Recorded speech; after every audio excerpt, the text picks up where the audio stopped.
औज़ुबिल्लाहिमिनश्शैतानिर्रजीम बिस्मिल्लाहिर्रहमानिर्रहीम अस्सलामु अलैकुम वरहमतुल्लाहि वबरकातुहू। मैं हूं आपका मेज़बान हकीम लियाकत अली खिची और आप देख रहे हैं हमारा यूट्यूब चैनल हर्बल वर्ल्ड। और आज का हमारा मौजू है जी कि दिल के वाल्व क्यों बंद होते हैं, इनके असबाब क्या हैं, अलामात क्या हैं और इसका इलाज हम किन बुनियादों पर कर सकते हैं और दिल के वाल्व बंद होने से ज़िंदगी को कितना ख़तरा लाहक होता है, इसके बारे में आज हम पढ़ेंगे और आखिर में असूल इलाज भी हम आपको बताएंगे। तो अपने टॉपिक की तरफ बढ़ने से पहले आपसे गुजारिश है कि अगर आपने हमारा ये चैनल सब्सक्राइब नहीं किया तो जल्दी से इसे सब्सक्राइब भी कर दें और साथ लगे घंटी के बटन को भी दबा दें ताकि तिब व सेहत के मौजू पर आने वाली वीडियोस मुसलसल आपको मिलती रहें। तो सबसे पहले हम वाल्व की तारीफ़ कर लेते हैं। दोस्तों, वाल्व एक ऐसा पुर्जा होता है जो किसी भी रतूबत को आने तो देता है लेकिन उसी रास्ते से उसे वापस नहीं जाने देता। तो हमारा खून यानी वो खून जो साफ़ व शफ़ाफ़ होता है और दिल से हर जिस्म के हर पुर्जे के लिए खुराक लेकर निकलता है, उस रास्ते में, उन नालियों में, उन शरियानों में जो वाल्व लगे हुए हैं वो साफ़ खून को वहाँ से आगे की तरफ जाने तो देते हैं लेकिन उसे वापस नहीं जाने देते। ये दिल के वाल्व कहलाते हैं और ये वाल्व जिगर व गुदद के मातहत होते हैं, यानी ये गुदद होते हैं।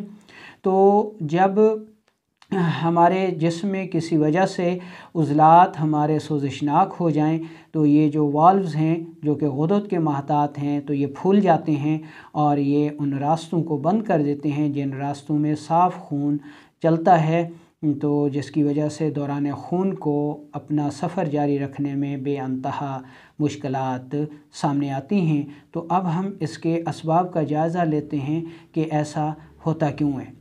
दोस्तों, हमारे जिस्म में जब मर्ज़ पैदा होता है तो तिब कहती है कि वो 3 तरह से पैदा होता है। नंबर 1 मादी तौर पर यानी खाने पीने की बेतदाली से, नंबर 2 कैफियाती तौर पर यानी सर्दी गर्मी खुश्की तरी के गैर तबाही हो जाने से, और नंबर 3 नफ्सियाती रवैयों से। तो इसमें हम तीनों असबाब का जायज़ा लेंगे।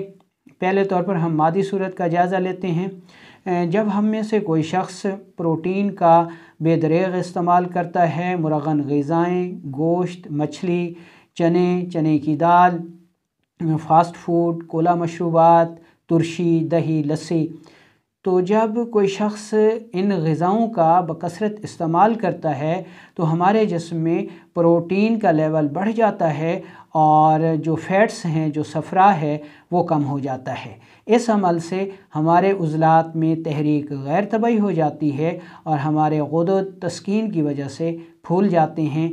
इन गुदद का फूलना ही वाल्व का बंद होना कहलाता है। ये हो गई मादी सूरत, ठीक है जी।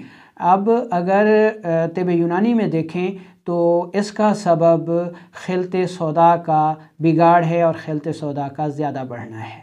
अगर आयुर्वेदिक की बात की जाए तो आयुर्वेदिक में इसका सबब वात दोष की ज़्यादती है और होम्योपैथी को देखें तो उसमें इस का सबब जो है वो बवासीरी जहर है, ठीक है, यानी सोरा का बढ़ जाना, ठीक है, या बवासीरी जहर। तो ये मादी सूरत हो गई। अब इसकी हम देखते हैं नफ्सियाती सूरत। नफ्सियाती सूरतों में जब कोई मर्द मुसलसल जिनसी माहौल में रहे, लज़्ज़त व मुसरत के माहौल में रहे, उसके जहन में मुसलसल ये शैतानी ख़यालात चलते रहें जी कि सेक्स कैसे करना है, लड़कियों को कैसे वरगलाना है, ठीक है, और यानी मुसलसल सेक्स के माहौल में रहे, या फिर मखलूत निज़ाम तालीम जिसमें मर्द व ख़वातीन इकट्ठे एक ही माहौल में काम करते हैं या एक ही कॉलेज यूनिवर्सिटी में पढ़ते हैं, तो ये नफ्सियाती तौर पर भी ये मर्ज़ इन वजूहात से पैदा होता है और हमारे वाल्व जो हैं वो बंद हो सकते हैं या हो जाते हैं। और अगर कैफियत की सूरत को देखा जाए तो जो शख्स खुश्की सर्दी के माहौल में मुसलसल रहे तो उसका खून भी गाढ़ा होकर दिल के वाल्व بند ہو سکتے ہیں۔ یہ اس کے اسباب ہو گئے۔ اگر اس کی علامات کو دیکھا جائے تو اس کی علامات میں جسم میں کولیسٹرول بڑھ جاتا ہے، یورک ایسڈ بڑھ جاتا ہے اور خون انتہائی گاڑھا ہو جاتا ہے، غدد پھول جاتے ہیں جس کی وجہ سے خون کو اپنی روانی کو برقرار رکھنے میں بے انتہا مشکلات پیش آتی ہیں اور خون جو ہے وہ دل کے دور دراز حصوں پر نہیں پہنچ سکتا، جس کی وجہ سے ہاتھ اور پاؤں سن ہونے لگتے ہیں، یورک ایسڈ کے درد ہو جاتے ہیں، کولیسٹرول انتہائی شدید ہوتا ہے۔ ہمارا جو بایاں ہاتھ ہے یہ درد جو ہے وہ ان انگلیوں تک جاتا ہے، ٹھنڈے پسینے آتے ہیں، گیس بے انتہا ہوتی ہے، قبض شدید ہوتی ہے، پیشاب کم ہو جاتا ہے اور رنگت میں سرخی مائل آیا کرتا ہے۔ اور اگر یہ علامات شدید ہوں اور شدید اٹیکس ہوں تو بلڈ پریشر ہائی ہو سکتا ہے اور دل بھی اسی صورت میں فیل ہو سکتا ہے، ہارٹ اٹیک ہو سکتا ہے۔ تو یہ اس کی علامات ہو گئیں۔ اب ہم چلتے ہیں اصول علاج کی طرف۔ تو عوام الناس کو یہ یاد رکھنا چاہیے کہ یہ کوئی معمولی مرض نہیں ہے، اس لیے خود اس کا علاج کرنے کی بجائے اپنے معالج کو موقع دیں کہ وہ آپ کا علاج کر سکے۔ غذا کے طور پر آپ نے ہر قسم کی ترش، تیزابی، فاسٹ فوڈ، کولا مشروبات، پکوڑے، سموسے، اچار، بریانی، یہ چیزیں بند کر دینی ہیں اور اس کی جگہ فیٹس یعنی گرم غذائیں استعمال کرنی ہیں۔ کریلا ہے، میتھی ہے، پالک ہو گیا، انڈا ہو گیا، مرغی ہو گئی، بکرے کا گوشت ہو گیا، کدو شریف ہو گئے، یعنی جب آپ گوشت استعمال کریں تو اس میں کدو شریف یا سبز توری وغیرہ ڈال لیا کریں۔ یہ تو غذائی ترتیب ہو گئی۔ اب ہم معالجین کے لیے اصول علاج بتاتے ہیں۔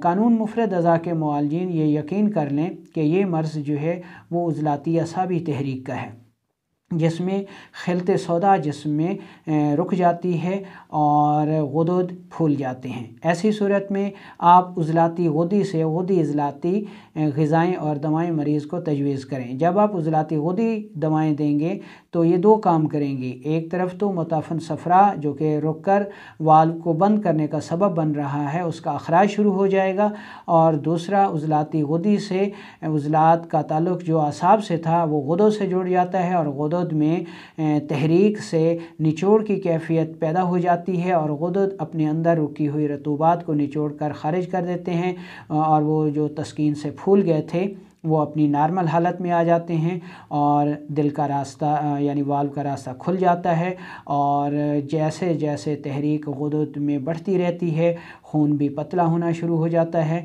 تو یہ مسائل مکمل طور پر ٹھیک ہو جاتے ہیں۔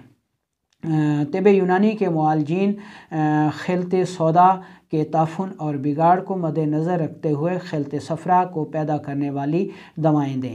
جیسے ہی خلط صفرا پیدا ہوگی، مکمل ہوگی، وہ خلط سودا کو تحلیل کر دے گی اور خلط سودا کے تحلیل ہوتے ہی جو والو بلاک ہو گئے تھے وہ مستقل بنیادوں پر کھل جائیں گے اور آپریشن کی نوبت سے مریض بچ جائے گا۔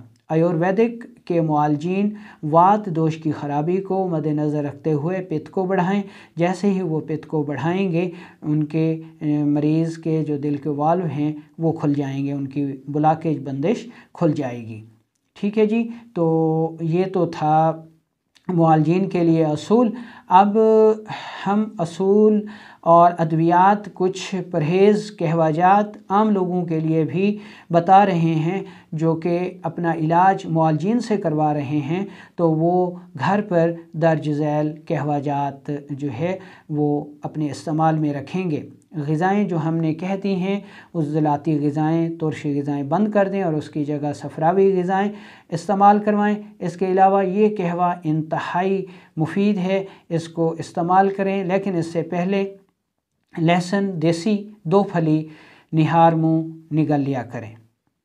اس کے بعد کلونجی، اجوین دیسی اور پودینے کا قہوہ بے انتہا مفید ہے، اس کو لازمی طور پر شروع کر دیں۔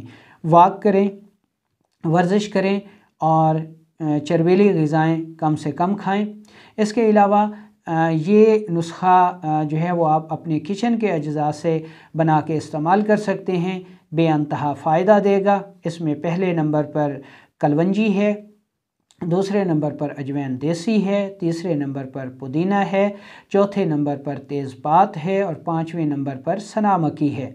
ये पांचों चीज़ें आपने बराबर वज़न लेनी है, साफ़ सुथरा कर लेना है और इंतहाई बारीक पाउडर कर लेना है और 1 ग्राम सुबह दोपहर शाम इस्तेमाल करें, लंबा अरसा तक इस्तेमाल करें।